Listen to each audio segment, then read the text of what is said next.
أعوذ بالله من الشيطان اللعين الرجيم. بسم الله الرحمن الرحيم. الحمد لله رب العالمين. الصلاة والسلام على أشرف الأنبياء والمرسلين وعلى آله وعزته وأهل بيته الطيبين الطاهرين المعصومين صلوات.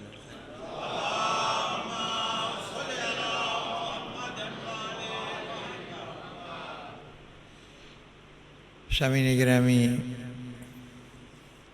قیاس اور اجتہاد کے حوالے سے گفتگو کرتے ہوئے کل کی گفتگو میں اس تاریخی پس منظر کا ذکر کیا گیا جس میں فقہ کے باب میں قیاس کو ایک ماخذ کے طور پر، دین کے حاصل کرنے کے ذریعے کے طور پر، شریعت محمدی کے قوانین بنانے کے لیے قیاس کو بنیاد قرار دیا گیا۔ بنیادی تصور یہ تھا کہ جو حکم قرآن مجید میں نہ ملے اور جو حکم سنت رسول میں بھی نہ ملے تو اب اس کے لیے فقیہ کو، مجتہد کو یہ حق ہے کہ وہاں پر اپنی ذاتی رائے سے کام لے۔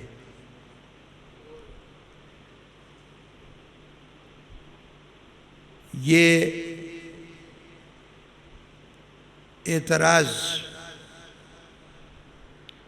ماضی میں بھی کیا گیا قیاس کے اوپر، خود انہی کے مکتبہ فکر میں، کہ اس طرح حکم خدا اور رسول کے مقابلے میں ایک خطا کار انسان، چاہے کتنا بڑا عالم ہو، لیکن خطا کار انسان کی ذاتی رائے بھی شریعت بن جائے گی۔ لیکن اس اعتراض کو ناقابل توجہ سمجھتے ہوئے اصرار کیا گیا کہ یہ ایک بہت اعلیٰ درجے کا مقام ہے کہ انسان کو یہ مرتبہ مل جائے کہ وہ قرآن مجید اور احادیث کی طرح انسانیت کی رہنمائی کر سکے۔ جس روایت کو اس قیاس کی بنیاد قرار دیا گیا اس کی سند معتبر ہے کہ نہیں، یہ کام یا یہ بحث مجمع کی بحث نہیں ہے، یہ کتابی بحث ہیں۔ لیکن وہ روایت تمام جتنے بھی جب کبھی اس قیاس کے مسئلے کی بات جہاں جہاں بھی ہوئی ہے وہاں پر صرف اس ایک روایت پر انحصار کیا گیا ہے کہ معاذ ابن جبل حضور کے صحابیوں میں سے ایک شخصیت تھے، وہ خود نہیں بیان کر رہے بلکہ ان کے ساتھیوں میں سے ایک ساتھی بیان کر رہا ہے کہ جب ہمیں عراق کی طرف بھیجا جا رہا تھا جناب رسالت پاک صلی اللہ علیہ وسلم کی طرف سے، تو حضور نے معاذ ابن جبل سے یہ پوچھا کہ جہاں جا رہے ہو وہاں تم سے مسائل پوچھے جائیں گے، دین کے احکامات پوچھے جائیں گے، تو تم کیسے جواب دو گے؟ تو انہوں نے کہا کہ میں اس مسئلے کا جواب قرآن مجید سے دوں گا۔ حضور نے پوچھا کہ اگر قرآن میں نہ ملے تو پھر کیا کرو گے؟ کہا ہم اس کا جواب آپ کی سنت میں تلاش کریں گے۔ ارشاد ہوا کہ اگر سنت میں بھی نہ ملے تو کیا کرو گے؟ تو انہوں نے کہا کہ میں اپنی رائے سے کام کروں گا۔ اور پھر ساتھ ہی یہ کہا گیا کہ حضور نے اس بات پر اطمینان کا اور خوشی کا اظہار کیا کہ ماشاءاللہ اب امت اس قابل ہو گئی ہے کہ وہ دین کے مسائل کا مسئلہ کہ دین کا مسئلہ خود حل کر سکتی ہے اور منشاء خداوندی تک خود پہنچ سکتی ہے۔ یہ قیاس کی بنیاد ہے روایت، یہ واحد روایت۔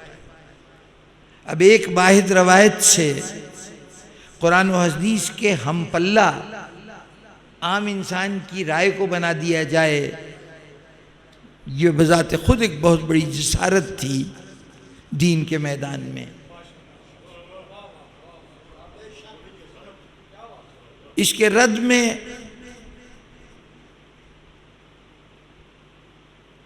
جناب امام جعفر صادق علیہ السلام نے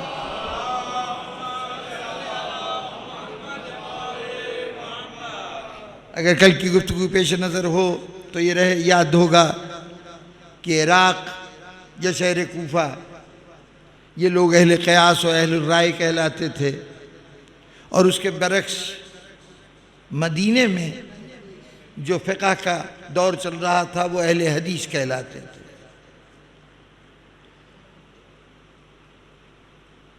اس کی انتہا مدینے میں جو اہل حدیث تھے اس کی انتہا کو اہل ظواہر کہا گیا، اور اہل کوفہ اہل قیاسی کہلاتے رہے۔ بعد میں سیاسی اعتبار سے بھی یہ گروہ بندی ہو گئی، حجاز والے اہل حدیث اور عراق والے اہل قیاس۔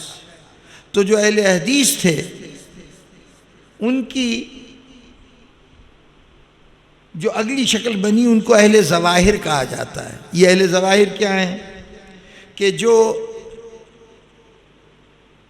آیات میں یا حدیث میں بیان کیا گیا ہے، چونکہ وہ کہہ رہے تھے کہ ہم تو احادیث اور آیات پر انحصار کریں گے، اپنی ذاتی قیاس اپنی ذاتی عقل کو بیچ میں دخل نہیں دیں گے، تو اب انہوں نے کہا یہاں تک وہ پہنچ گئے کہ وہاں قیاس کے سلسلے میں نے کل مثال دی تھی کہ یہاں تک پہنچے کہ آگے بڑھ کر یہ کہنے لگے کہ یہ خدا کے حکم سے یا حیات رسالت میں یہ بات حلال تھی میں حرام کرتا ہوں، یا حضور نے تو یوں کہا تھا لیکن میں سمجھتا ہوں کہ یوں نہیں یوں ہونا چاہیے۔ یہ تو قیاس کی بدترین صورت تھی، انتہا تھی۔ وہ جو اہل حدیث تھے ان کی انتہا یہاں پہ پہنچی کہ انہوں نے کہا کہ جو حدیث کے الفاظ ہیں، قرآن کے الفاظ ہیں، ہم اس سے ذرہ برابر انحراف نہیں کر سکتے، بس جو لفظ کے ظاہری معنی ہیں ڈکشنری میں جو معنی ہیں ہم تو وہی معنی مراد لیں گے۔ اب بظاہر تو یہ بات کوئی پریشانی کی باعث نہیں بنتی، لیکن اگر قرآن مجید میں کہیں آیا ہو کہ خدا کے ہاتھ بندھے ہوئے نہیں ہیں، اس کے دونوں ہاتھ کھلے ہوئے ہیں، تو اب انہوں نے کہا کہ جناب اس کا مطلب ہے کہ اب قرآن کی آیت کہہ رہی ہے کہ اس کے دو ہاتھ ہیں، تو اب چنانچہ خدا کے دو ہاتھ ہو گئے۔ اگر خدا کے چہرے کا ذکر ہے تو پھر خدا کا چہرہ بھی ہوگا۔ اگر قرآن مجید میں کسی کرسی کا تذکرہ ہے کہ اللہ کی کرسی ہے تو پھر وہ کرسی باقاعدہ ہوگی، اللہ اس پہ بیٹھتا بھی ہوگا، اور پھر اتنا بڑا اللہ جب کرسی پہ بیٹھتا ہوگا تو اس کرسی کا وزن، وہ کرسی اللہ کے وزن کو برداشت نہ کر پاتی ہوگی اور اس سے چوں چوں کی آواز بھی آتی ہوگی۔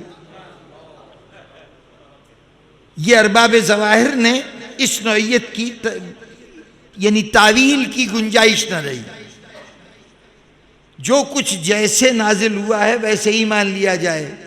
چنانچہ ایک بہت بڑی شخصیت امام ابن تیمیہ، ابن بطوطہ ایک سیاح ہے جو سیاحت کرتا رہا ہے، نام سنا ہوگا آپ نے، اس کا سفر نامہ اس نے لکھا ہے۔ تو وہ اس نے اپنے سفر کے دوران میں دمشق کا سفر کیا، تو وہاں کہا کہ آج ایک عجیب و غریب شخصیت کو میں نے دیکھا جو خطبہ دے رہا تھا، اور ایک جماعت بیٹھی ہوئی بڑے ذوق و شوق سے اس کے خطبے کو سن رہی تھی.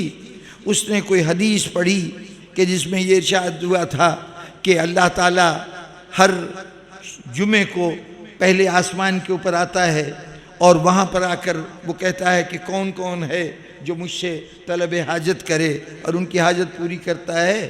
تو اب ابن بطوطہ کہتا ہے کہ جو صاحب یہ تقریر کر رہے تھے وہ ممبر کی اوپر کی سیڑھی پہ بیٹھے ہوئے تھے, وہاں سے اتر کے نیچے کی سیڑھی پہ آئے اور وہاں بیٹھ کے کہنے لگے کہ جیسے میں اس سیڑھی سے اتر کے اس سیڑھی پہ آیا ہوں بالکل اسی طرح اللہ تعالیٰ عرش سے اتر کر پہلے آسمان پہ آتا ہے, اور جو اس طرح اللہ کے اترنے کو نہ مانے وہ اسلام کے دائرے سے خارج ہے. یہ ظاہر پرستی تھی. ہمارے ایک عالم بہت بڑی شخصیت ہیں آیت اللہ محسن الحکیم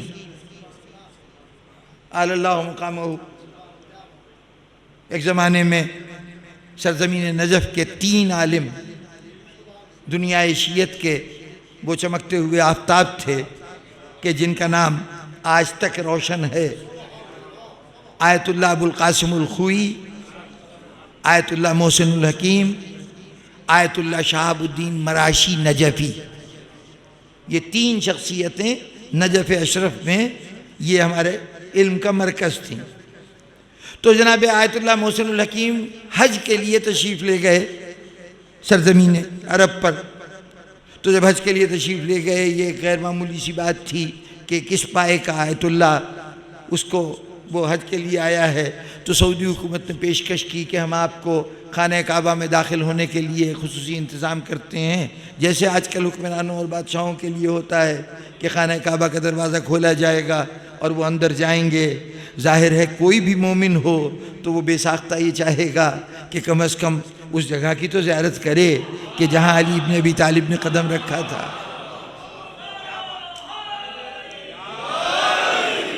لیکن یہ ہمارے ارباب علم کی عظمت کردار ہے کہ انہوں نے حکومت کی اس پیشکش کو ٹھکرا دیا.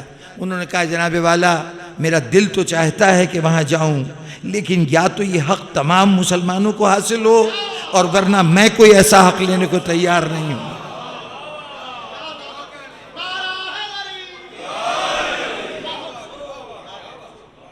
آج بھی دنیا کا ہر آدمی جب وہاں جاتا ہے تو چاہتا ہے کہ مجھے کچھ امتیاز حاصل ہو جائے, کچھ شرف دوسروں کے مقابلے میں زیادہ حاصل ہو جائے. لیکن یہ آل محمد کی تعلیمات کا نتیجہ ہے کہ اس گھر میں جہاں تمیز بندہ و آقا ہٹ جاتی ہے وہاں پہنچ کر اگر کوئی یہ چاہے کہ اس کی بڑائی کو مانا جائے تو وہ انسان اسلام کی روح سے آشنا نہیں ہے. بہرطور جناب محسن الحکیم تشریف لے گئے تو وہاں پر محمد ابن باز جو ان کے چیف مفتی تھے, اب ان کا بھی انتقال ہو چکا ہے, وہ موجود تھے. اب عرفات کے قیام میں ہوتا یہ ہے کہ وہاں ملاقاتیں بھی ہوتی ہیں اور مختلف وفود ایک دوسرے سے ملتے بھی ہیں. تو جس خیمے میں آیت اللہ مقیم تھے ان کے پاس محمد ابن باز آئے یا محمد ابن باز کے پاس یہ گئے. وہاں جو ملاقات ہوئی عرفات میں تو وہاں بات ہونے لگی. تو اب یہ اصطلاحات ہیں, ذرا تھوڑا سا آپ کو مجھے رک کے بات کو عرض کرنا پڑے گا. وہاں پر محمد ابن باز نے آیت اللہ محسن الحکیم سے کہا کہ ہم میں اور آپ میں فرق یہ ہے کہ ہم تنزیل کے قائل ہیں, آپ تعویل کے قائل ہیں. تنزیل یعنی جو کچھ قرآن مجید میں نازل ہوا ہے اس کے جو الفاظ ہیں ان الفاظ کے مطابق ہی بس قرآن مجید کو رکھا جائے, اس کے کوئی معنی پر مزید آگے غور کرنے کی یا اپنے عقل کو استعمال کرنے کی کوئی ضرورت نہیں ہے. جو کچھ قرآن نے کہا ہے اس کو اسی طرح سے جیسے کہا گیا ہے لفظ بلفظ بس ویسے مان لیا جائے. تعویل کیا ہے کہ جہاں عقل کہے کہ یہاں پر بات کا جو کچھ کہا گیا ہے مطلب صرف اتنا نہیں ہے بلکہ اس سے زیادہ بھی ہے, اس تعویل کو انہوں نے کہا کہ جی آپ یعنی قرآن کے الفاظ سے آگے بڑھ جاتے ہیں, ہم قرآن کے لفظوں تک رہتے ہیں. یہ تعویل و تنزیل کو مزید سمجھنا چاہیں تو یوں سمجھیے کہ قرآن مجید میں حکم آیا کہ اپنے والدین کو وہ بوڑھے ہو جائیں تو ان کے ساتھ نیک سلوک کرو، اور دیکھو ان کے ساتھ اف بھی نہ کہنا، ان سے اف نہ کہنا، بلکہ ان کے ساتھ تواضع کے ساتھ پیش آنا۔ اب اف نہ کہنا مطلب یہ کہ اگر وہ کوئی بات کہیں تمہارا دل نہیں مان رہا ہے تو کہیں ناگواری کے اظہار کے طور پر تمہاری زبان پر اف کا لفظ نہ آ جائے۔ یہ قرآن نے کہا، ہمارے امام نے، وہی امام جس کا ذکر ہے امام جعفر صادق علیہ السلام،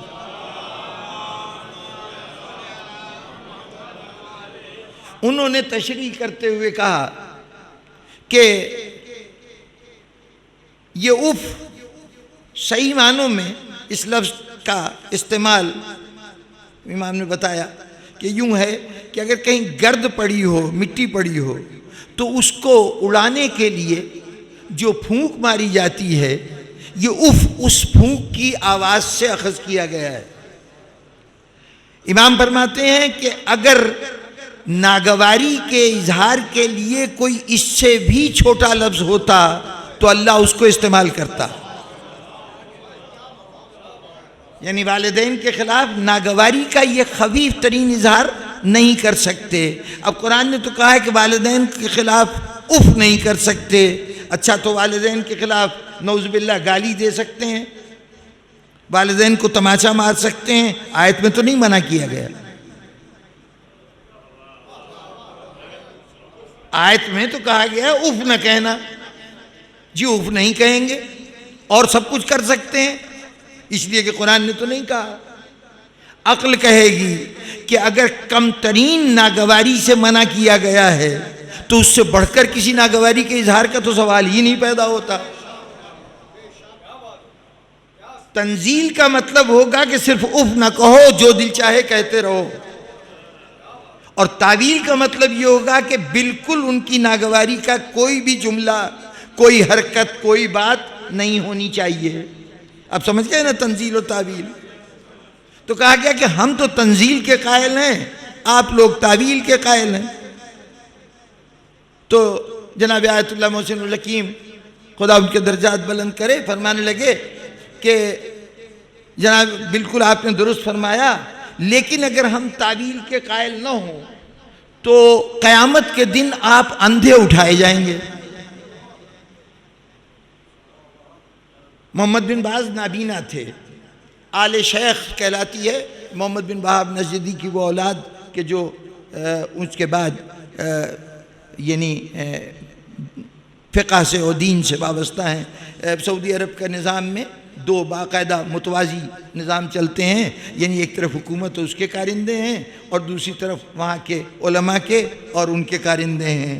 یہ ایک معاہدہ ہوا تھا محمد بن وہاب میں اور ان کے بزرگوار عبدالعزیز میں کہ وہ حکومت کریں گے، یہ اپنے دین کو نافذ کریں گے، حکومت کے قیام میں یہ مدد دیں گے، ان کے طالبان مدد دیں گے، اور وہ ان لوگوں کے دین کے قیام کے اندر حکومت اپنے وسائل کو استعمال کرے گی۔ تو چنانچہ ایک متوع ہوتا ہے، ایک شرطہ ہوتا ہے، شرطہ حکومت کا فرد ہے اور متوع ان مولانا کا فرد ہے۔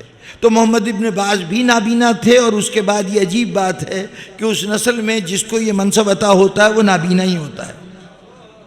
اچھا تو انہوں نے فرمایا کہ آپ قیامت کے دن پھر نابینا اٹھائے جائیں گے اگر ہم تعویل کے قائل نہ ہوں، کیونکہ سورہ آل عمران کی ایک آیت ہے جس میں کہا گیا کہ جو لوگ اس دنیا میں اپنی آنکھوں سے کام نہیں لے پاتے، جو اندھے ہیں، وہ قیامت کے دن بھی اندھے اٹھائے جائیں گے۔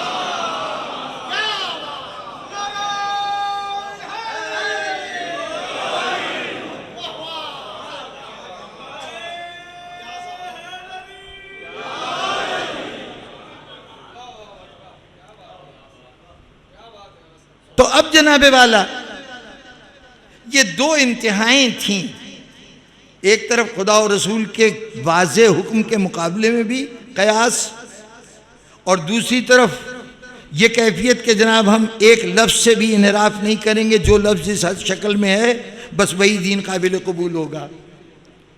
یہ دونوں انتہائیں گمراہی تھیں، یہ دونوں راہیں گمراہی تھیں، اور یہ گمراہی صرف ان کے یہاں نہیں، جہاں بھی ہے گمراہی ہے۔ آپ کے ہاں مسلک میں ایک پہلو تو بڑا واضح ہے کہ رائے کے سلسلے میں یہ کیفیت ہے کہ آپ تفسیر بالرائے نہیں کر سکتے، حرام ہے۔ قرآن کی آیتوں کی تفسیر اپنی رائے سے کرنا حرام ہے، یعنی اپنی رائے سے کرنا اب ایک بڑی لمبی بحث ہے کہ اپنی رائے سے کیا کیا مراد ہے، یعنی قرآن مجید کے معنی کو سمجھنے کی کوشش کرنے سے منع نہیں کیا گیا، لیکن جب سمجھ رہے ہو تو تمہارے پیش نظر سب سے پہلے تو ائمہ کے اقوال و احکامات ہونے چاہیے، امام نے اس آیت کے متعلق کیا کہا ہے، اس کے بعد یہ دیکھیے کہ لغت کیا کہہ رہی ہے، کوئی آپ ایسے معنی تو نہیں لے رہے کہ جس کا ڈکشنری میں کوئی وجود نہیں ہے، گرامر کے اعتبار سے دیکھا جائے، عقل کے حوالے سے دیکھا جائے کہ یہ آیت میں جو بات کہی گئی جا رہی ہے یہ فلاں آیت میں بظاہر اس سے مختلف بات کہی گئی ہے، تو ان دونوں کے درمیان کیا ربط ہو سکتا ہے، یا کبھی یہ کہ کسی آیت میں ایک لفظ استعمال ہوا ہے تو کسی اور آیت میں وہی لفظ استعمال ہوا ہو، وہاں سے معنی لے کر اور یہ دیکھا جائے کہ اس آیت کا کیا مفہوم بنتا ہے، یہ بالرائے نہیں ہے، یہ قرآن کو سمجھنے کی کوشش ہے، یہ قرآن میں غور و فکر ہے۔ بالرائے کی صورت یہ ہے کہ میں قرآن کی آیت کو پڑھوں اور اس کے بعد اس کو جس طرح سے دل چاہے اس کے معنی و مفہوم اپنی خواہش سے کروں، یہ نہ دیکھوں کہ قرآن خود کیا کہہ رہا ہے۔ اب وہ بالرائے کی مثال دینا، اور یہ بحث بڑی لمبی بھی ہے اور آپ حضرات کے لیے زحمتوں کا باعث ہوگی، اس لیے زیادہ تفصیل میں نہیں جاتا، صرف اتنا بات عرض کر رہا ہوں کہ ہمارے یہاں تفسیر بالرائے کی اجازت نہیں ہے، یہ تو رائے اور قیاس کے خلاف بات تھی۔ وہ جو انتہا پسند تھے جو کہہ رہے تھے کہ جی ہم تنزیل کے قائل ہیں، اتفاق سے آپ کے یہاں بھی وہ گروہ پیدا ہو گیا۔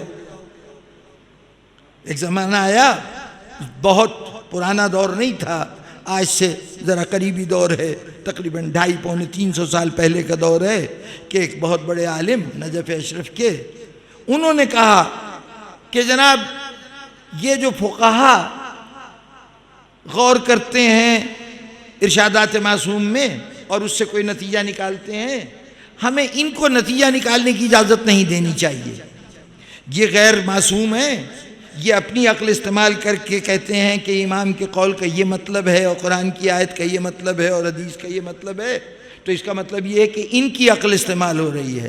نہیں، ہمیں عقل استعمال نہیں کرنی چاہیے، ہمیں تو جو کچھ حدیث میں لفظ آیا ہے وہ اس کا خیال رکھنا چاہیے۔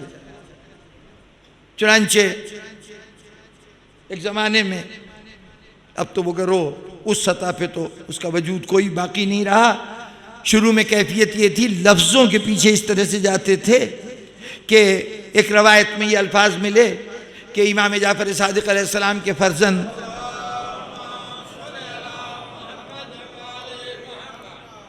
آپ کے بیٹے حضرت اسماعیل کا انتقال ہو گیا، بڑے بیٹے تھے حضرت اسماعیل اور صاحب علم و دانش تھے، زہد و تقویٰ بھی بہت تھا، بڑی بلند پایہ شخصیت تھے، اس لیے لوگوں کو، اکثر لوگوں کو یہ گمان تھا کہ یہی اب امام بنیں گے، امام زادے ہیں، بڑے بیٹے ہیں، اور وہ تمام صفات و خصوصیات رکھتے ہیں جو کسی امام کے شایان نشان ہو سکتی ہیں۔ قضاء الہی سے حضرت اسماعیل کا انتقال ہو گیا، تو امام علیہ السلام نے یہ اہتمام کیا کہ حضرت اسماعیل کے اس انتقال کی جتنی تشہیر ہو سکے، جتنا اعلان ہو سکے، اتنا زیادہ اعلان کیا جائے، بچے بچے کو پتہ چل جائے کہ حضرت اسماعیل کا انتقال ہو گیا۔ چنانچہ اور بہت سی کام کیے آپ نے اس تشہیر کے سلسلے میں، جب جنازہ لے کے چلے ہیں تو جگہ جگہ منہ پر سے روکتے تھے، کپڑا اٹھاتے تھے، آج بھی آپ میت لے کے جاتے ہیں تو 3 منزلیں دیتے ہیں، جی قبر تک پہنچانے سے پہلے 3 مقام پر جنازے کو رکھتے ہیں، اس کے بعد اٹھاتے ہیں، پھر چلتے ہیں۔ یہ بھی امام کے اس سنت سے اخذ کیا گیا طریقہ ہے کہ امام لے کے چلے جنازہ تو جنت البقیع تک وہ درمیان میں رکھتے تھے، چہرے سے کفن ہٹاتے تھے اور لوگوں کو دعوت دیتے تھے کہ آؤ اسماعیل کو ایک مرتبہ دیکھ لو، زیارت کر لو۔ لوگ دیکھتے تھے، یعنی گواہ بنا رہے تھے کہ دیکھو اسماعیل دنیا سے گزر گئے۔ یہ اہتمام کیوں ہو رہا تھا؟ اس لیے کہ اس کے بعد ایک بہت بڑا گروہ پیدا ہونے والا تھا جو یہ کہے گا کہ حضرت اسماعیل کا انتقال نہیں ہوا بلکہ وہ غائب ہو چکے ہیں، اور پھر اس کے بعد امام غائب کی حیثیت سے ان کا انتظار شروع کر دیں گے، اور ایک مسلک اسماعیلیہ کے نام سے قائم ہو جائے گا۔ وہ جو اسماعیلی ہیں، جو آغا خانی اور بوہرے کہلاتے ہیں، وہ حضرت اسماعیل کو بعد امام جعفر صادق علیہ السلام امام سمجھتے ہیں اور امام غائب تصور کرتے ہیں۔ وہ غائب ہیں، اور اس کے بعد جو باقی امامت کے سلسلے تھے وہ ان کے امام ظاہر ہیں۔ انہوں نے اماموں کے 2 درجے کر دیے، غائب تو مستقل طور پہ غائب رہے گا، اور امام ظاہر جو ہے وہ ہدایت کے فریضے سر انجام دیتا رہے گا۔ اس وقت ان کے عقائد زیر بحث نہیں لانا ہے مجھے، لیکن یہ جو یقین دلانا تھا کہ حضرت اسماعیل دنیا سے گزر گئے، اس کے لیے امام نے ایک کام کیا، اور وہ کام یہ کیا کہ حضرت اسماعیل کے جسم پر جو کفنی پہنائی گئی، یعنی کفن میں ایک کپڑا ہوتا ہے جس کو قمیص کی طرح درمیان سے پھاڑ کے اور اس کو گردن میں اتار دیتے ہیں، اور وہ اس کا دوسرا سرا جو ہے وہ پیروں تک آ جاتا ہے، تو اس کفنی پر ایک شہادت نامہ لکھوایا گیا۔ وہ شہادت نامہ یہ تھا کہ میں گواہی دیتا ہوں کہ اسماعیل ابن جعفر ایک مرد مومن تھے، نماز کو انہوں نے قائم کیا، روزے کو انہوں نے رکھا، امر بالمعروف کیا، نہی عن المنکر کیا، اور اس کے بعد اس کے اوپر شہر مدینہ کے 40 معززین کے 40 مومنین کے دستخط کروائے کہ میں گواہی دیتا ہوں کہ اسماعیل ابن جعفر یہ تھے، یہ سب کچھ اس کے اوپر آپ نے درج کرا کے اس پہ دستخط کرائے۔ اب اس کا یہ صورتحال آپ کے ہاں بھی قائم ہے، آج بھی اکثر یہ ہوتا ہے، مستحبات میں سے ہے کہ ایک محضر نامہ، ایک شہادت نامہ تیار کیا جاتا ہے اور اس پہ مومنین سے تصدیق کرائی جاتی ہے، اور یہ عبارت لکھی جاتی ہے کہ یہ شخص فلاں ابن فلاں جو ہے یہ ایک مومن تھا، اور جتنا ہم اس کے متعلق جانتے ہیں اس کے اعتبار سے نماز روزے کو قائم کرنے والا اور امر بالمعروف و نہی عن المنکر کرنے والا ہے۔ یہ شہادت نامہ ہم تصدیق کرتے ہیں اسی روایت کی تائید میں۔ لیکن وہ ایک گروہ جو ہمارے درمیان پیدا ہو گیا تھا، جو صرف نزول کا قائل تھا، جو تنزیل کا قائل تھا، تعویل کا قائل نہیں تھا، انہوں نے کہا کہ چونکہ امام نے جو لکھا تھا، امام کا عمل یہ تھا کہ میں گواہی دیتا ہوں یا ہم گواہی دیتے ہیں کہ اسماعیل ابن جعفر الصادق مرد مومن تھے اور وہ نیک اعمال کرتے تھے اور نماز روزہ انہوں نے قائم کیا تھا، تو اب مردہ کوئی بھی ہو اس کی کفنی پہ یہی لکھا جائے گا کہ میں گواہی دیتا ہوں کہ اسماعیل ابن جعفر صادق ایسے ایسے تھے۔ آپ نے غور فرمایا کہ جو لفظوں کے پابند تھے انہوں نے کہا کہ جناب اب تو چونکہ امام نے یہ کہا تھا اس لیے اب ہمیں نام بدلنے کی اجازت نہیں ہے، وہی نام ہوگا۔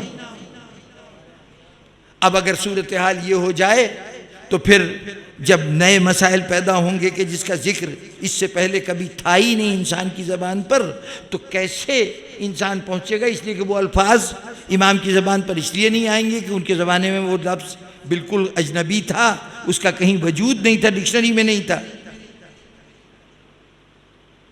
آج کل ایک طبی دنیا میں ایک بہت بڑا انقلاب آیا ہے، ایک چیز ہے کلوننگ۔ کسی انسان کے جسم کے ایک چھوٹے سے جز کو لے لیا جاتا ہے اور اس جز کی بنیاد پر اس جیسا انسان بنانے کی کوشش کی جائے۔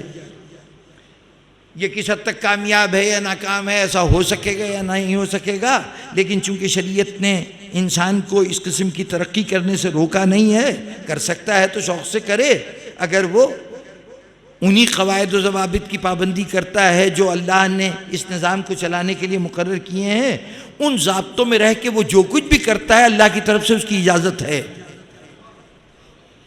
وہ کوئی اور مذہب ہوں گے جن کے ہاں یہ تصور ہو کہ اگر کوئی مردہ زندہ کر دے، کوئی طبیب مردہ زندہ کر دے تو کہیں گے کہ جناب یہ تو تصوری گناہ ہے، یہ تو کام اللہ کا ہے۔ اور جناب والا اگر وہ مردے کو زندہ کرے کسی ایسے نظام کے تحت کہ جو قدرت کے نظام سے الگ ہو، نہیں بات واضح بھائی، ابھی تک اس حد تک تو آپ دیکھتے ہیں نا کہ ایک آدمی کے جسم سے ایک عضو کو نکال کر دوسرے جسم میں داخل کر دیا گیا، مرتے ہوئے وصیت کی کہ میرے آنکھوں کے قرنیے کو میں دیتا ہوں کہ یہ کسی دوسرے کی آنکھ میں لگ جائے، تو اب یہ تو مر چکا ہے، یعنی اس کا جسم پورا مردہ ہو چکا ہے، اگر اس کا گردہ کہیں جا کے لگے، اس کا قرنیہ کہیں جا کے لگے، اس کا جگر کسی اور جگہ پہ جا کے لگے اور وہاں پر اس زندہ کے جسم کا وجود بن جائے تو یہ مردے کو زندہ کیا گیا کہ نہیں؟ کل کو نہ صحیح جز کو تو کیا نا، جز کو تو کیا نا۔ تو جب کل کی جگہ جز کو زندہ کر سکتا ہے تو ہو سکتا ہے کہ کبھی انسان اتنا ترقی کر جائے کہ وہ کل کو زندہ کر سکے۔ یہ ممکن ہے کہ انسان ایسا کر لے۔ وہ جو جن کے شیشے کے بنے ہوئے دین ہیں ان کو خوف ہوگا، ہمیں اس سلسلے میں کسی خوف کی ضرورت نہیں ہے۔ انسان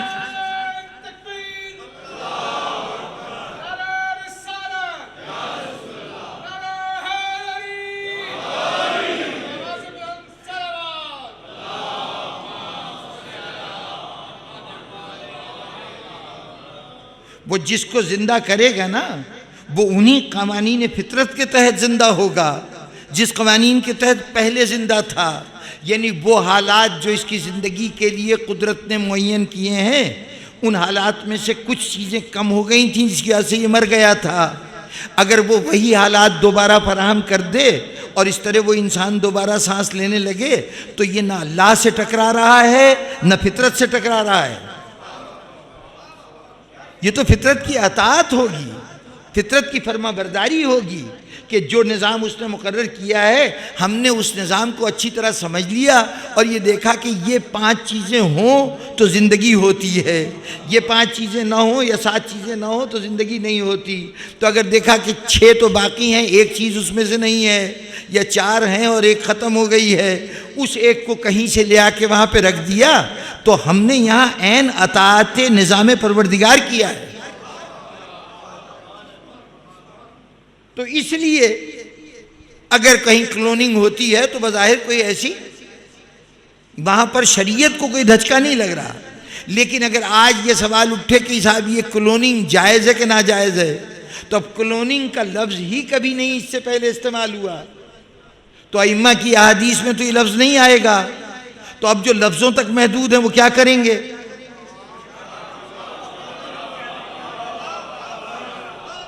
اس کا جواب انہوں نے دیا، بڑا جواب بھی مضبوط تھا۔ یہ گروہ اخباری کہلاتا ہے، سہولت کے لیے میں عرض کر دوں کہ وہ گروہ جو صرف لفظوں پہ انحصار کرتا تھا وہ اخباری کہلاتا تھا، کہتا تھا بالکل عقل استعمال کرنے کی اجازت نہیں ہے۔ پہلا سوال تو یہی تھا کہ اگر عقل استعمال کرنے کی اجازت نہیں ہے تو اللہ نے عقل دی کس لیے ہے؟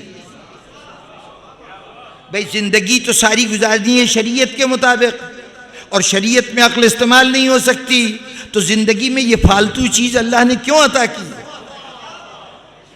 اور پھر جب وہ قرآن میں بار بار کہتا ہے کہ کیا تمہارے دلوں پہ تالے لگ گئے ہیں، تم اپنی عقل کو استعمال کیوں نہیں کرتے، تو قرآن کا یہ فرمان کن سے ہو رہا ہے؟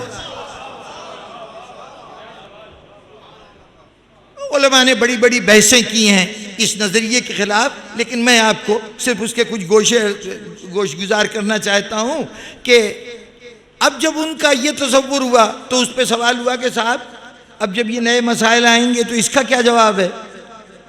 اب ہم لفظوں سے آگے جا نہیں سکتے، لفظ میں کبھی یہ کہیں یہ باتیں آئی نہیں جو مسائل آج کے ہیں۔ اب آج کے بینکنگ کے مسائل ہیں، آج کے ہنڈی کے مسائل ہیں، یہ سب مسائل، بیمہ کے مسائل ہیں، انشورنس کے مسائل ہیں، یہ مسائل آج سے 1400 سال پہلے یہ الفاظ ہی نہیں تھے، تو امام کے قول میں یہ الفاظ کہاں ملیں گے؟ تو انہوں نے کہا کہ جناب آپ کیا سمجھتے ہیں کہ آج جو کچھ ہو رہا ہے امام اس سے بے خبر تھے؟ یقیناً خبر رکھتے تھے، ہاں بالکل اس میں کوئی شک و شبہ ہی نہیں کہ وہ جانتے تھے کہ آنے والے زمانے میں کیا ہوگا۔ تو اگر آنے والے زمانے میں کچھ ہونے والا تھا، امام جانتے تھے کہ یہ ہونے والا ہے اور امام نے اس سلسلے میں کوئی بات نہیں کہی، تو اس کا مطلب یہ ہے کہ وہ کہتے ہیں کہ اس بات سے اپنے آپ کو لا تعلق رکھنا، خبردار اس سے تعلق پیدا نہ ہونے دینا۔ اب گویا دوسرے لفظوں میں انسانیت بالکل جامد ہو کے ٹھہر گئی، ارتقاء کی کوئی گنجائش ہی نہیں رہی۔ جب ہمیں ہر نئے مسئلے کے متعلق ہمارا رویہ یہ ہو کہ چونکہ یہ الفاظ کہیں نہیں آئے حدیث میں، اس لیے ہم ان الفاظ کو یا اس بات کو بالکل اپنی زندگی میں برت سکتے ہی نہیں، تو یہ تصور جو تھا یہ جمود تھا، یہ ارتقاء کے عمل کو، ترقی کے عمل کو روک دینا تھا۔ چنانچہ علماء نے اس کی پوری مخالفت کی، اور خدا کا فضل ہے کہ تقریباً یہ سلسلہ ختم ہو گیا تھا۔ کچھ حضرات تھے جو اپنے طور پر اپنے کو اخباری کہا کرتے تھے اور یہ نعرہ بلند کرتے تھے کہ ہمیں کسی اپنی عقل کو استعمال کرنے کی ضرورت نہیں، ہمیں تو الفاظ پہ انحصار کرنا چاہیے۔ اب وہ لوگ صاحب علم تھے جنہوں نے یہ مسئلہ پیدا کیا تھا، صاحبان علم نے ان کا جواب دے دیا، مسئلہ تقریباً حل ہو گیا۔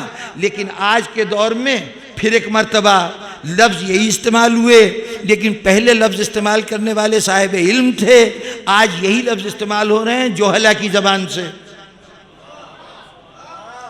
بھئی جوہلا کی زبان سے اس لیے کہ کم از کم احادیث رسول کو، احادیث ائمہ کو اور آیات قرآنی کو سمجھنے کے لیے عربی زبان سے واقفیت تو ہو۔ جو لفظ آیا ہے حدیث میں اس لفظ کے معنی کا تو پتہ ہو، اس کے معنی کا بھی پتہ نہیں۔ اور میں نے کہا جی میں تو کسی مجتہد سے فتویٰ نہیں لوں گا، میں تو براہ راست امام کے احکامات سے اپنی رہنمائی حاصل کروں گا۔ بھائی تم امام کے حکم تک پہنچنے کی صلاحیت رکھتے ہو؟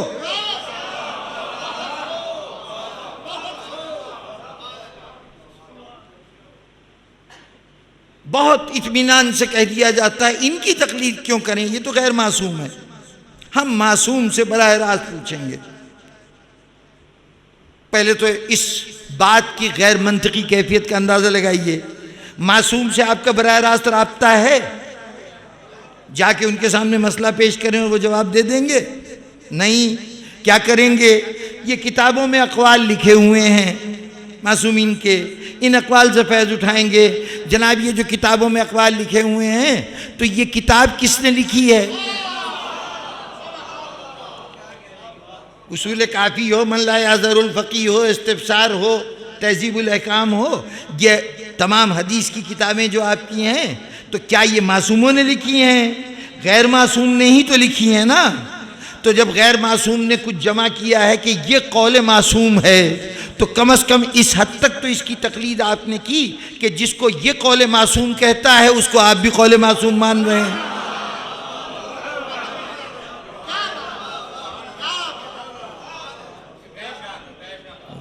غیر معصوم پر انحصار کیا نا آپ نے۔ اور پھر یہی ایک گزارا نہیں ہوگا، بلکہ امام نے جب کہا تھا تو لکھنے والے نے امام سے نہیں سنا تھا، وہ قول امام نے کسی کے سامنے کہا، اس نے کسی اور کے سامنے کہا، اس نے کسی اور کے سامنے کہا، اس نے کسی اور کے سامنے کہا، کوئی 7-8 زبانوں سے گزر کر وہ بات مصنف تک پہنچی، مرتب تک پہنچی، اس نے اس بات کو کتاب میں درج کر دیا، یہ بھی بتا دیا کہ میں نے سنا فلاں سے، اس نے سنا فلاں سے، اس نے سنا فلاں سے، اس نے سنا فلاں سے، اس نے سنا امام سے۔ اب اس میں امام سے لے کر کتاب لکھنے والے تک اگر بیچ میں 7 آدمی ہیں تو وہ 7 آدمی غیر معصوم، اگر 5 آدمی ہیں تو 5 آدمی غیر معصوم۔ آپ ایک قول کو قول معصوم سمجھ رہے ہیں، اس مصنف کو بھی، اس مرتب کو، اس تحریر کرنے والے کو بھی درست سمجھ کے، اور ان 5-6 درمیان کے غیر معصوموں کو بھی درست سمجھ کے، جب تک آپ نے ان 6 کی تقلید نہیں کی امام تک پہنچ ہی نہیں پائے۔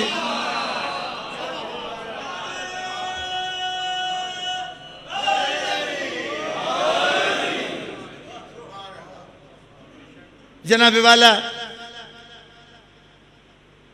جن احباب نے یہاں سے پہلے کی ایک مجلس میں کو سماعت کا اعزاز بخشا ہے، ان کے سامنے بڑی تفصیلی گزارشات کر چکا ہوں۔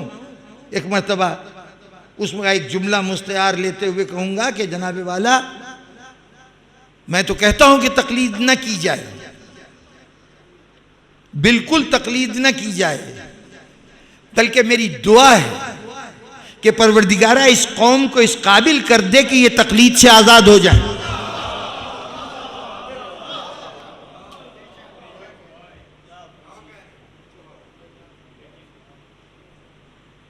ہو جائیے آزاد، لیکن اتنی صلاحیت تو پیدا ہو نا کہ آپ حکم معصوم تک پہنچ سکیں۔ جو شرائط ہیں، جو چیزیں، شرائط کی بات نہیں، جو عقل کہتی ہے کہ کیا کیا ہونا چاہیے، کم از کم ان ماخذوں تک کہ جہاں احکام معصومین پہنچے ہیں ان تک رسائی ہو، تو جتنی احادیث ہیں معصومین کی ان سب کو حاصل کیجئے اور اس کے بعد ان کو پڑھیے، ان کو سمجھیے، وہ زبان جانتے ہوں جس کے اندر وہ احادیث ارشاد فرمائی گئی ہیں۔ ان احادیث کے بعد پھر ان تمام جو درمیان کے لوگ ہیں ان کا تجزیہ کیجئے کہ ان میں سے قابل اعتبار کون ہے اور قابل اعتبار کون نہیں۔ کوئی ایک حدیث، ارباب منبر میں سے بہت سے لوگ بہت سی باتیں کرتے ہیں، ذرا کوئی ایک حدیث امام کی سنا دیں کہ جس کے تمام راویوں کا نام ان کو یاد ہو۔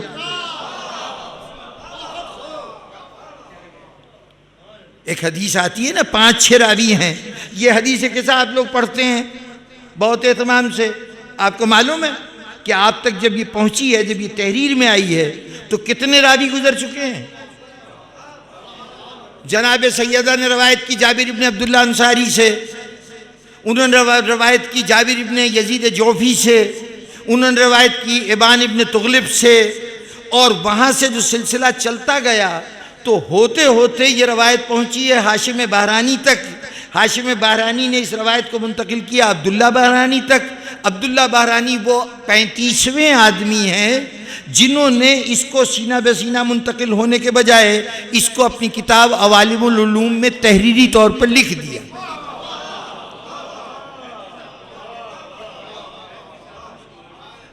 پینتیس سلسلوں سے گزر کر یہ حدیث تحریر میں آئی ہے۔ اب تحریر میں آ گئی ہے، کتاب موجود ہے، تو اب ضرورت نہیں ہے کہ اس کے بعد پھر راویوں کا نام لیا جائے۔ خیال رہے کہ آپ کے ہاں یہ جو نظام اجتہاد ہے یہ جس حدیث کی بنیاد پہ قائم ہوا ہے، اس حدیث میں یہ کہا گیا تھا کہ اب تمہارے لیے وہ لوگ حجت ہیں ہماری طرف سے جو ہماری روایتوں کی بنیاد پر فیصلے کرتے ہیں اور جو ہماری روایت نقل کرتے ہیں۔ یعنی ہمارے جتنے مجتہدین عظام ہیں یہ راویان حدیث ہیں، یہ حدیث کی روایت کرتے ہیں، تو ان سے روایتیں منتقل ہوتی چلی آ رہی ہیں۔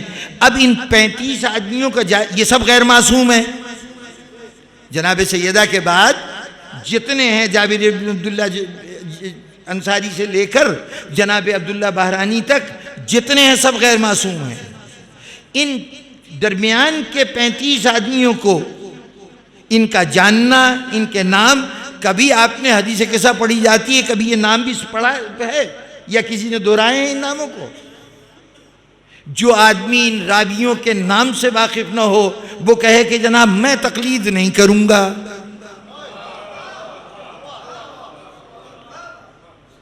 خدا کے لیے غور کیجئے، جو آپ کے درمیان فتنے اٹھ رہے ہیں نا، مسئلے یہ نہیں ہیں۔ یہ جو کبھی بات ہوتی ہے ایسا، اب یہ ولایت کا منکر ہے، جو نماز میں تشہد نہ پڑھے وہ ولایت کا منکر ہے، وہ یہ عزاداری کا دشمن ہے، اسی نوعیت کے اعتراضات ہوتے ہیں۔ میں عرض کروں کہ یہ سب بالکل غیر اہم، آپ کو الجھا دیا گیا ہے بے معنی بحثوں میں۔ ممکن ہی نہیں ہے کہ کوئی مومن ہو اور وہ ان دونوں میں سے کسی ایک بات کا منکر ہو۔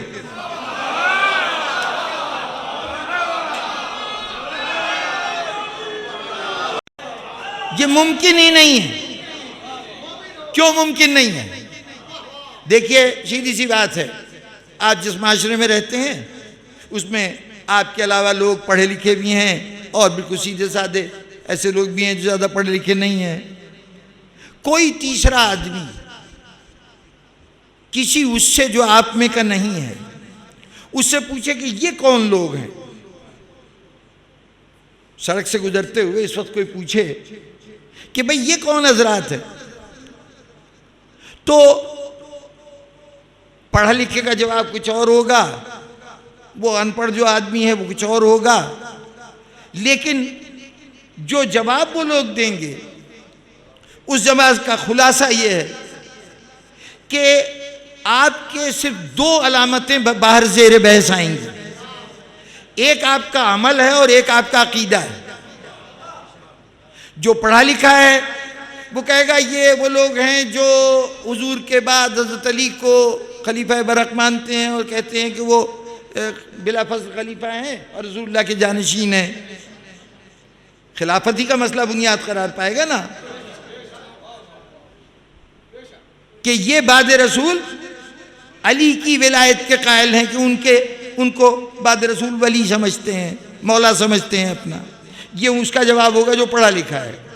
اور جو ان پڑھ ہے وہ کیا کہے گا؟ یہ وہ ہیں جو پیٹتے ہیں۔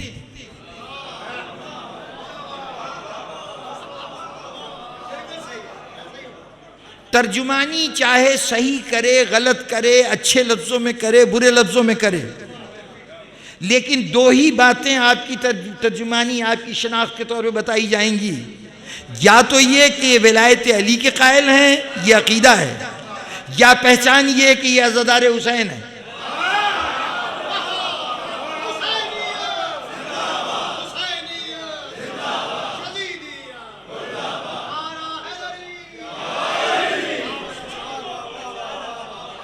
اب جب یہ دو پہچان ہیں آپ کی، یہی دو پہچان ہے نا، جب یہ دو پہچان ہے، یہ بھی خیال رہے کہ اس میں 50-50 نہیں ہو سکتا،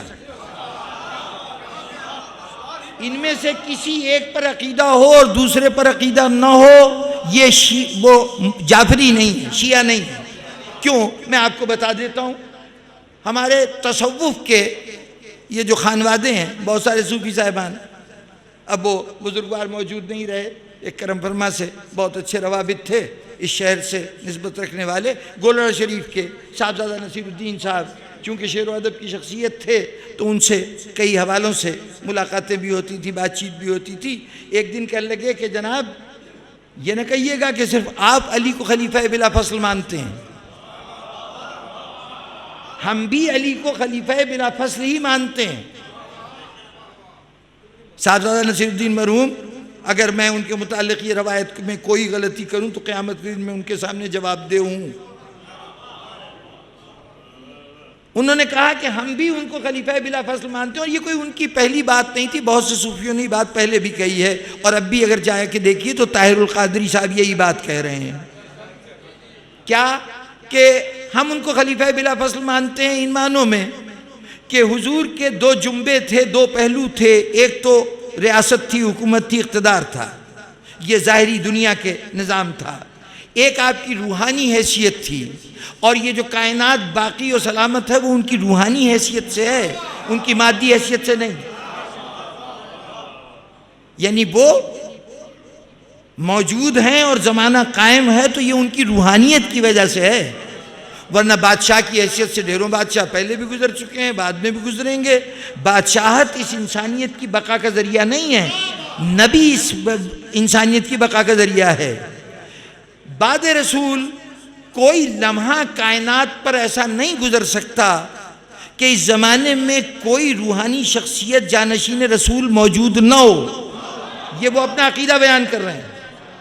کوئی لمحہ ایسا گزر نہیں سکتا، اس لیے کہ اگر ایسا ایک لمحہ بھی آ جائے، لمحے کا 1000واں حصہ بھی آ جائے کہ جس میں کوئی روحانی ہستی نائب رسول کی حیثیت سے موجود نہ ہو تو کائنات فوراً ختم ہو جائے گی۔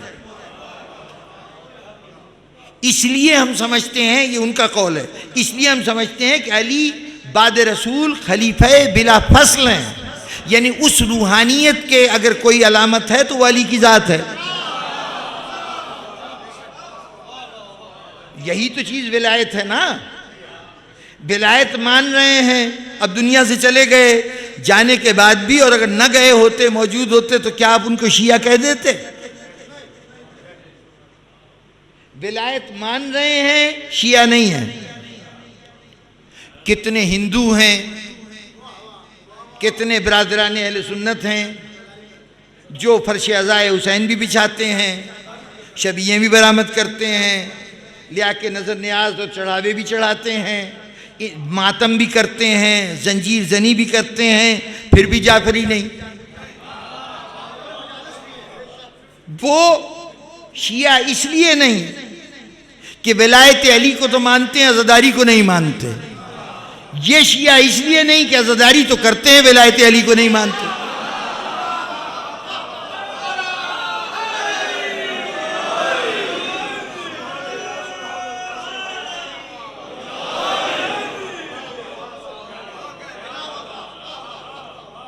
اور اب جناب والا، خدا کرے کہ میری یہ بات پوری طرح ذہنوں میں پہنچ جائے اور وہ نتیجہ حاصل ہو سکے کہ جس کا خواب اب تو وہ خواب ہی ہو گیا ہے.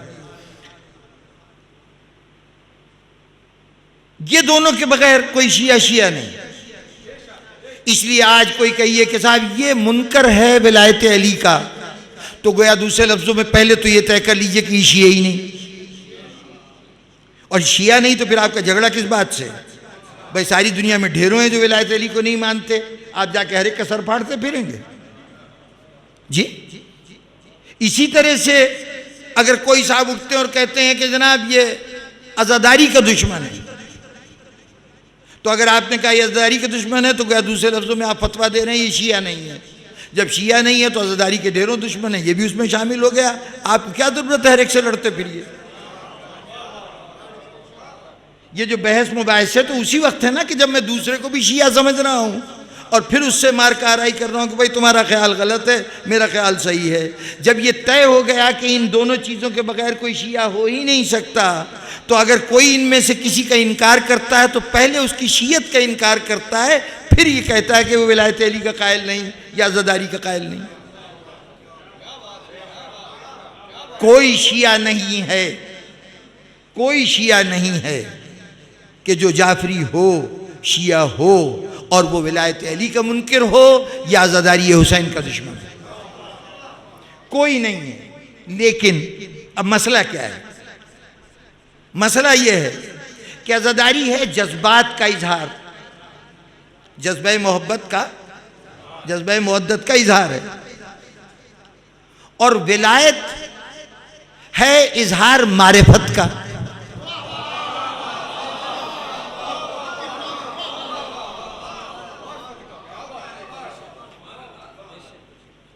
عزاداری مودت کا اظہار اور وہ معرفت کا اظہار. اگر مسئلہ حساب کے کسی سوال کا ہوتا، اگر مسئلہ کسی ایسی چیز کا ہوتا کہ جو ترازوؤں پہ تولی جا سکتی، جس کو گنا جا سکتا، تو ہم دیکھ لیتے کہ جناب 100 مودت ہوتی تو یہ مومن ہوتا، یا 1.5 کلو معرفت ہوتی تو یہ مومن ہوتا. نہ معرفت کا کوئی وزن ہے، نہ مودت کی کوئی گنتی ہے. ہر فرد کا ظرف مودت بھی مختلف، ظرف معرفت بھی مختلف. وہ حدیث تو سنی ہے نا آپ نے کہ حضرت سلمان فارسی ایمان کے 10ویں درجے پر، حضرت ابو ذر غفاری 9ویں درجے پر، اور حضور یہ فرماتے ہیں کہ اگر ابو ذر کو جو 9ویں درجے پہ، ہمارا کوئی درجہ نہیں ہے، کم از کم میرا تو نہیں ہے، خدا آپ میں سے صاحبان مراتب مومنین پیدا کرے، اگر ہیں تو خدا ان کو سلامت رکھے. 9ویں درجے کا مومن حضرت، اب 10ویں پہ جا کے درجے ختم ہے. 9ویں درجے کا یعنی سیکنڈ لاسٹ درجہ جو ہے، اس کا مومن اگر یہ جان جائے کہ 10ویں درجے کے سلمان کے دل میں علی کا کیا تصور ہے، تو ابو ذر سلمان کو قتل کر دیں.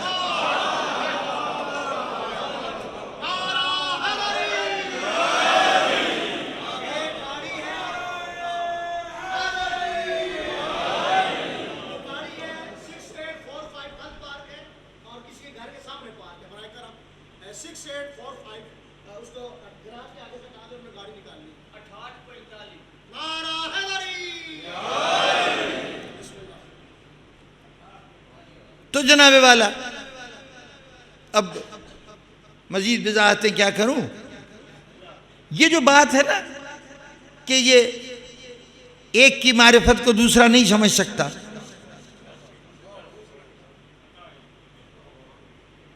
یہ اس کو سمجھنے کے لیے شاید کبھی یہ مثال پہلے بھی زبان پہ آئی ہو، ایک مینڈکی کنویں میں گر گئی، وہیں اس نے انڈے دیے اور قدرت خدا سے ان میں سے بچے نکل آئے۔ اب وہ کنواں گہرا کنواں، اس میں وہ بچے پہلے چھوٹے چھوٹے کیڑوں کی طرح تھے، پھر اچھے خاصے بڑے ہو گئے، اسی میں رہتے رہے، وہی ان کی دنیا۔ اوپر دیکھتے تھے تو ایک آسمان نظر آتا تھا گول چھتری کی طرح، بس یا تو کنویں کی دیواریں تھیں، یا کنویں کا پانی اور اس کی گہرائی تھی، اور یا اوپر وہ چھتری تھی۔ یہ ٹوٹل کائنات تھی۔ ایک دن ان کو اوپر سے جہاں کنویں کی دیواریں ختم ہو رہی تھیں، وہاں سے بالکل ویسی آواز سنائی دی جیسے وہ خود اپنے منہ سے نکالتے تھے۔ کوئی مینڈک ٹرا رہا تھا، چونک کے پوچھا بھائی یہ کون ہے؟ آواز دے کے پوچھا بھائی تم کون ہو؟ اس نے کہا مینڈک ہوں۔ کہا مینڈک تو ہم بھی ہیں، تو تم کہاں ہو؟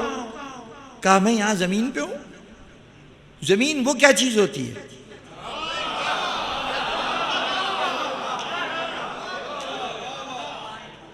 ارے بھائی زمین یہ تا حد نظر پھیلا ہوا میدان، اس میں درخت ہیں، اس کے اندر طرح طرح کے جانور ہیں، اس میں یعنی ڈھیروں انسان آباد ہیں۔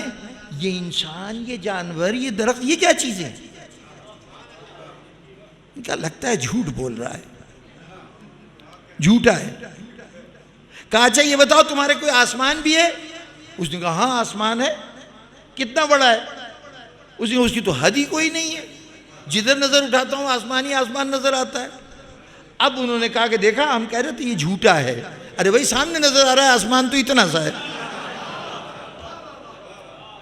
جناب والا یہ مسئلہ جو آپ لوگوں میں رات دن زیر بحث رہتا ہے، اس کو معرفت نہیں ہے، وہ صحیح طور پہ شان علی نہیں پہچانتا، وہ مقام اہل بیت نہیں پہچانتا، یہ مسئلہ اس فرد کا نہیں ہے، مسئلہ ہے کہ کون کہاں پہ کھڑا ہو کے علی کو دیکھ رہا ہے۔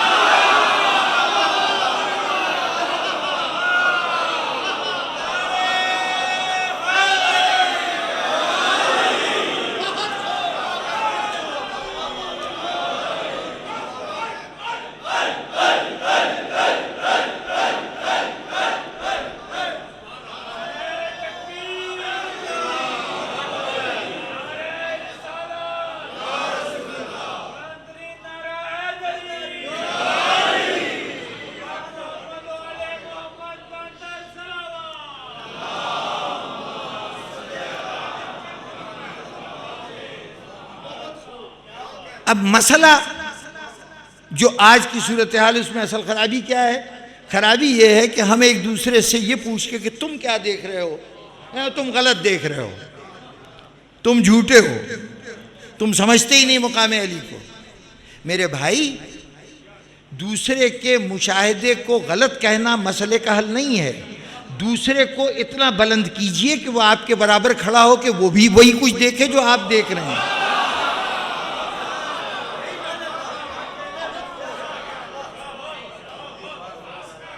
یہ ایک دوسروں کے غلط ہونے کے فتوے مت دیجئے۔ یہ سارے مومن ہیں۔ ہاں یہ ہے کہ معرفت کی سطح آپ کی بلند ہوگی، وہ اس مقام سے دیکھ رہا ہے جو مقام، اور سچی بات یہ ہے کہ آپ لوگ کتنے ہی فرق، بلندی و پستی کے فرق سے علی کو دیکھیں، آپ کا مشاہدہ کبھی بھی اس قابل نہیں ہو سکتا کہ آپ کہیں کہ بھائی جناب ہم نے علی کو پہچان لیا۔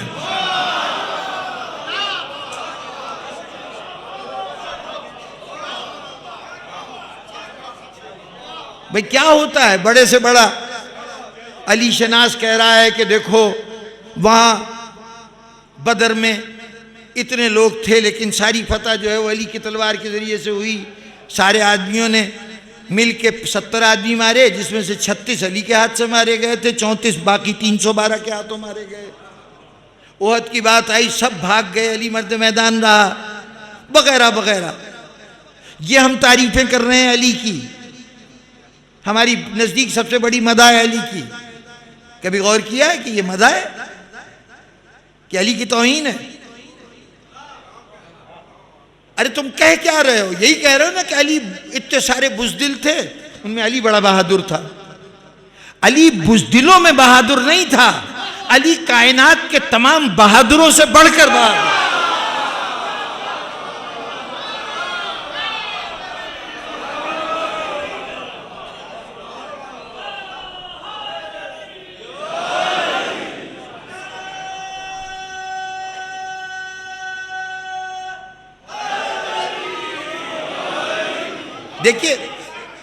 دیکھیے بڑائی کے لیے عموماً مقابلہ ہی کرنا پڑتا ہے، اور جس کی بڑائی کا ذکر کرنا اس سے چھوٹوں سے اس کا مقابلہ ہوتا ہے۔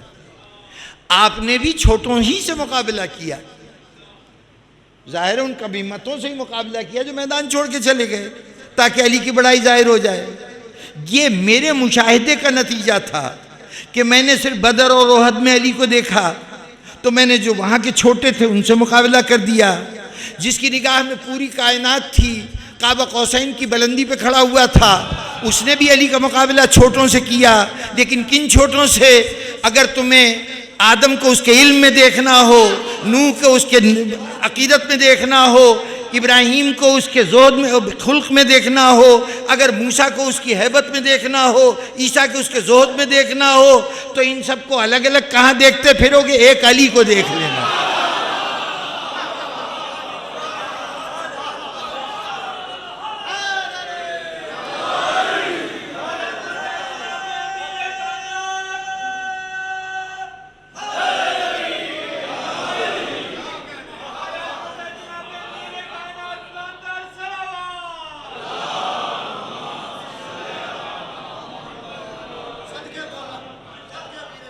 تو جناب والا، یہ مشاہدے کی کوتاہی ہے۔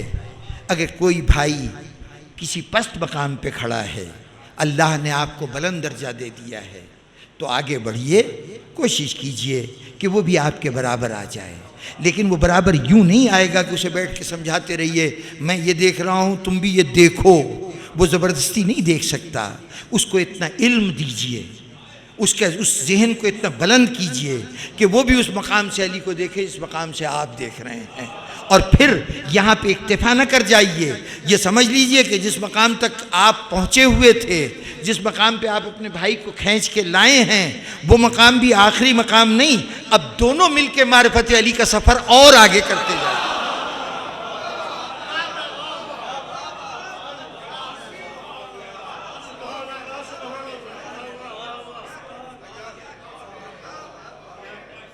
جناب والا، یہ عجیب و غریب ہستی ہے علی، بلکہ یوں کہوں کہ یہ محمد و آل محمد، یہ پورا گروہ پوری دنیا میں بڑا منفرد ہے۔ دور سے دیکھو بڑے نظر آتے ہیں، بڑائی کا احساس ہوتا ہے۔ یہ عجیب صورتحال ہے۔ میں نے وہ عمارتیں بھی دیکھی ہیں کہ جو دنیا میں بلند ترین عمارتوں میں شمار ہوتی ہیں، اس کے نیچے کھڑے ہو کے دیکھ رہے ہیں تو لگ رہا ہے کہ بہت اونچی ہے، کتنی اونچی ہے پتہ نہیں چلتا۔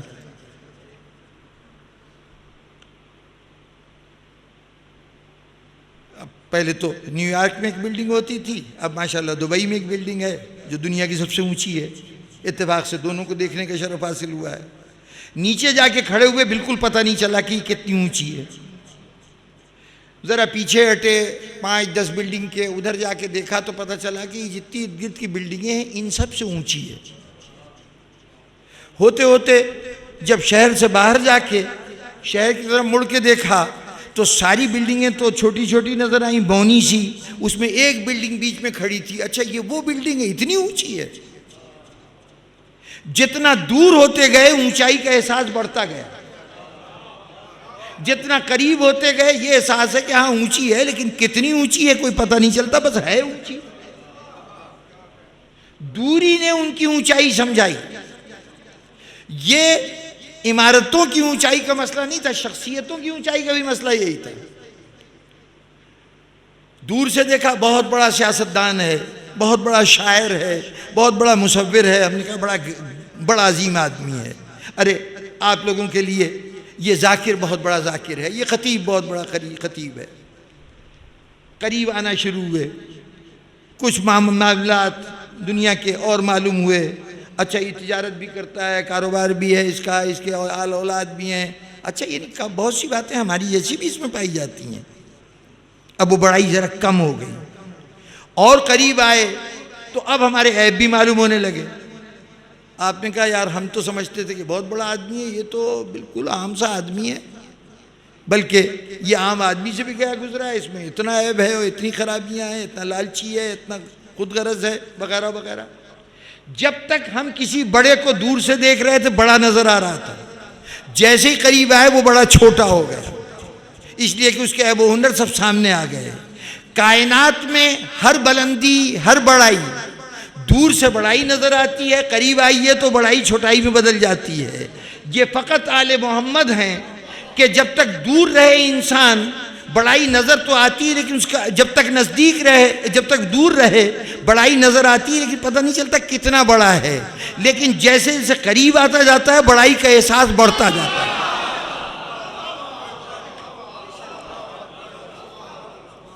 دیکھیے آل محمد کو، خود پیغمبر صلی اللہ علیہ وسلم کو پہچاننے والے ذرا غور فرمائیں کہ سبھی مان رہے ہیں کہ بڑا ہے۔ یہ جب امین و صادق کہہ رہے تھے رسول کو تو بڑا ہی مان رہے تھے نا۔ باہر والے صرف یہاں تک دیکھ سکے کہ اتنے بڑے ہیں کہ امین و صادق ہیں، لیکن گھر والے کہہ رہے تھے خدا کا رسول ہے۔ بھئی کس نے پہچانا رسول کو سب سے پہلے؟ خدیجہ نے پہچانا، علی نے پہچانا، جن میں رسول ہر وقت تھا۔ عمر ابن سعد کوفے سے چلتے ہوئے کہہ رہا ہے میں جانتا ہوں حسین کو قتل کرنا معمولی جرم نہیں ہے، لیکن کیا کروں کہ رے کی حکومت میرے آنکھوں کی ٹھنڈک ہے، اور میں وہ جو تازہ انعام ملنے والا ہے اس کے اوپر میں مستقبل یعنی جنت کے انعام کو ترجیح نہیں دے سکتا۔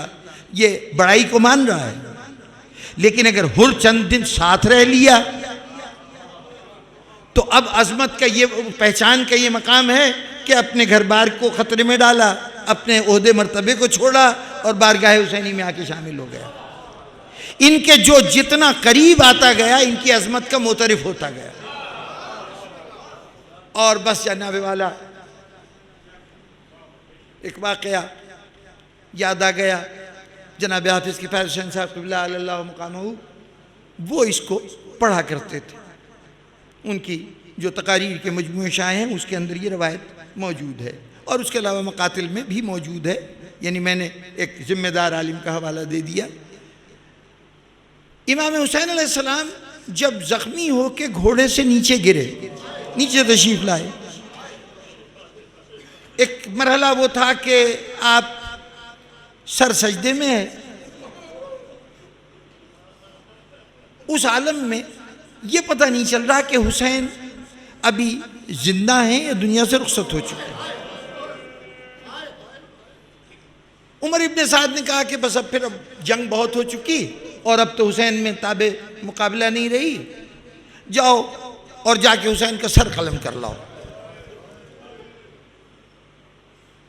اب وہ لوگ جو حسین کو پہچانتے تھے، اور یہ خیال رہے کہ پورا کوفہ پہچانتا تھا، یہ جو یزید کی پوری فوج ہے نا، یہ پہچانتے تھے کہ حسین کون ہے۔ اب تک تو لڑ رہے تھے، اپنے عہدوں مرتبوں سب کی لالچ تھی، لیکن اب یہ احساس ہوا کہ جو آدمی بھی حسین کا قاتل ہوگا وہ نواس رسول کا قاتل ہوگا۔ اب ایک خوف ہے کہ یہ بڑا اتنی عظیم ہستی ہے حسین، اس کے قتل کے نتیجے میں یقیناً عذاب الہی نازل ہوگا، تو بہتر یہ ہے کہ ہم قتل میں ہاتھ نہ ڈالیں۔ حالانکہ اس مقام تک پہنچانے کے ذمہ دار وہی تھے، لیکن اب چاہتے ہیں کہ وہ آخری عمل گردن کاٹنے کا اس کی ذمہ داری ہماری گردن پہ نہ پڑے۔ چنانچہ کئی لوگوں سے کہا گیا، 2-4 ان میں سے نمایاں لوگ نکلے، انہوں نے کہا اچھا ہم جاتے ہیں، یہ کام کرتے ہیں۔ ایک شخص گیا، واپس آ گیا، دوسرا گیا، تلوار وہیں پھینک کے چلا آیا۔ جب 2-3 یہ واقعات ہوئے تو اب ہر ایک پوچھ رہا ہے کہ بھائی کیا ہوا، کیا تھا، کیوں چلے گئے؟ وہ ایک گیا تھا، وہ یہ کہہ کے آ گیا کہ میں حسین کے پاس گیا تو حسین نے نگاہ اٹھا کے مجھے دیکھا، کہا کہ اے شخص میں تو مارا جاؤں گا، میں تو قتل ہو جاؤں گا، تو اپنی عاقبت کیوں خراب کرتا ہے؟ یعنی یہ نہ سمجھنا کہ میں اپنے زندگی کو بچانے کے لیے کہہ رہا ہوں، میں یہ چاہتا ہوں کہ تو اپنی عاقبت تباہ نہ کر، جس کی عاقبت کو تباہ ہونا ہے وہ کوئی اور ہو۔ اس نے کہا کہ میں نے سوچا کہ یہ ذات کہ جس کی چند گھڑیاں باقی رہ گئی ہیں، جو زخموں سے چور ہے، جس کی سب سے بڑی تمنا یہ ہوگی کہ اب جلد از جلد میری زندگی کا خاتمہ ہو، وہ غم جو اس کے دل پہ ہیں ان کا بھی اندمال ہو جائے، اور یہ جو جسم میں لگے ہوئے زخم ہیں ان کا بھی علاج ہو جائے، جو پیاس ہے اس کا علاج ہو جائے۔ اب تو سب چیز کا علاج یہی ہے نا کہ موت جلد از جلد آ جائے۔ وہ حسین اس عالم میں بھی یہ کہہ رہا ہے کہ مجھے تم مار کے اپنی عاقبت خراب نہ کرو۔ تو یہ کیسا شخص ہے کہ جو اس عالم میں بھی میرے عاقبت کی فکر کر رہا ہے، اپنے دکھوں سے چھٹکارا نہیں چاہتا۔ دوسرے سے پوچھا کہ تجھے کیا ہو گیا تھا جو تلوار پھینک کے آ گیا؟ کہا میں گیا، حسین نے یوں سر اٹھایا، میری طرف دیکھا، جیسے ہی دیکھا نا تو مجھے اچانک لگا کہ یہ حسین نہیں ہے بلکہ رسول ہے، جو مجھ سے کہہ رہے ہیں کہ کیا اسی لیے کلمہ پڑھا تھا؟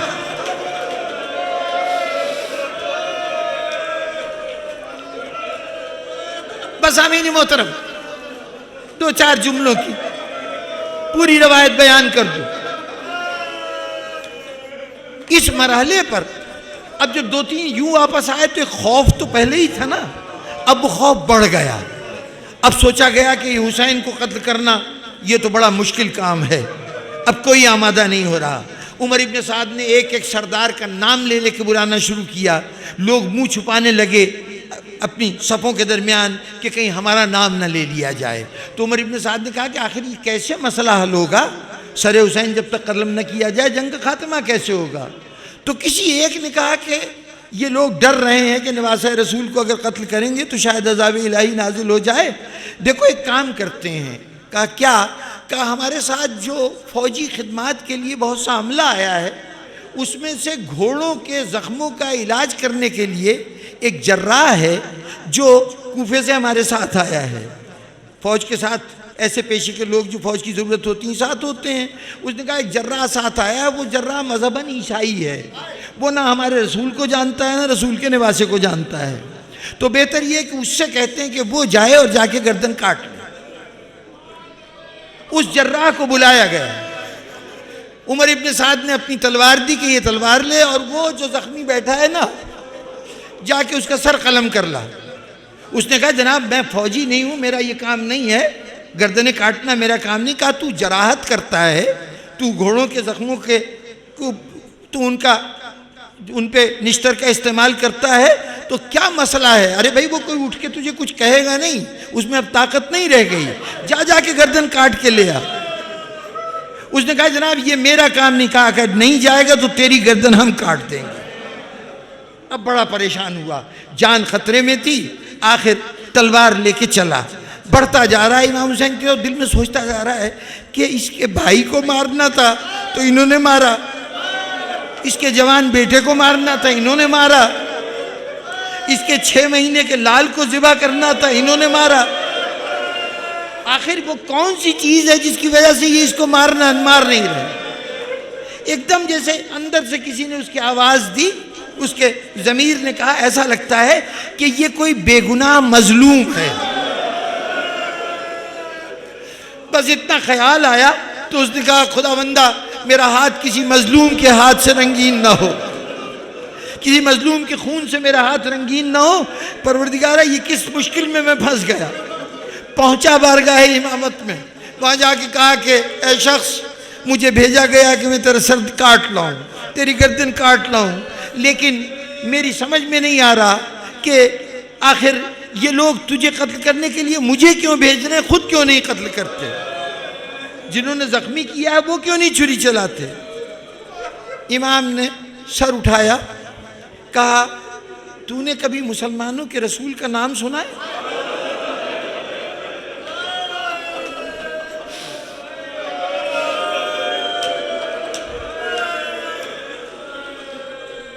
کہنے لگا رات دن مسلمانوں میں رہتا ہوں، رات دن مسلمانوں میں رہتا ہوں، نام سنا ہے۔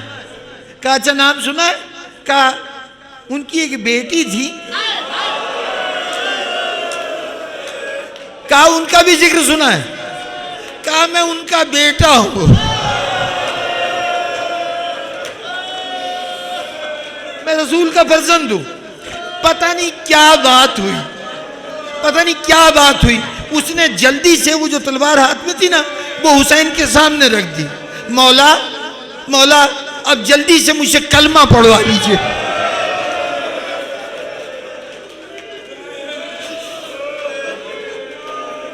پوچھا کیا بات تھی، یہ کیا بات تھی، یہ کایا کیسے پلٹ گئی؟ یعنی صرف یہ سن کر کہ میں رسول کا بیٹا ہوں تیری یہ کیفیت کیوں ہو گئی؟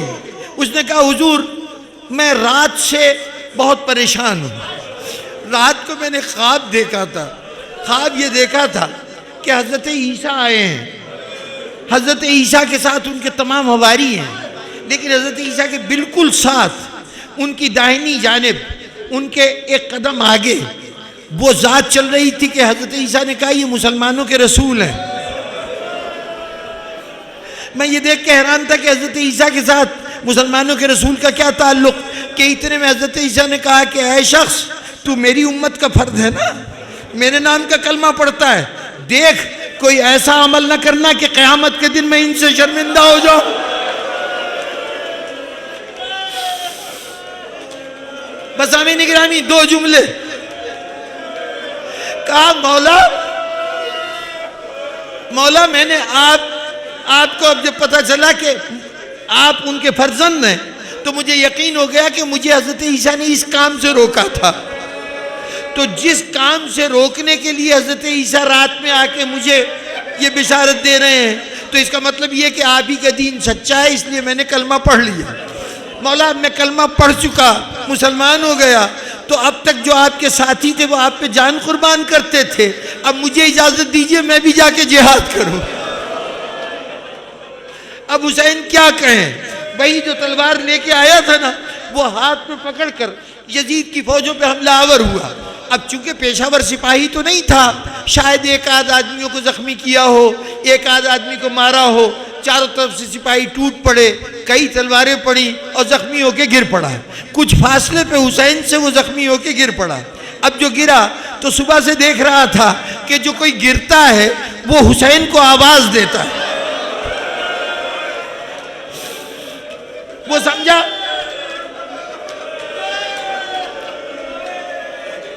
وہ سمجھا کہ یہ بھی آداب شہادت میں شاید کوئی قاعدہ ہے کہ مرتے وقت ایک مرتبہ حسین کو یا آقا کہہ کے آواز دی جاتی ہے یا مولا کہہ کے آواز دی جاتی ہے۔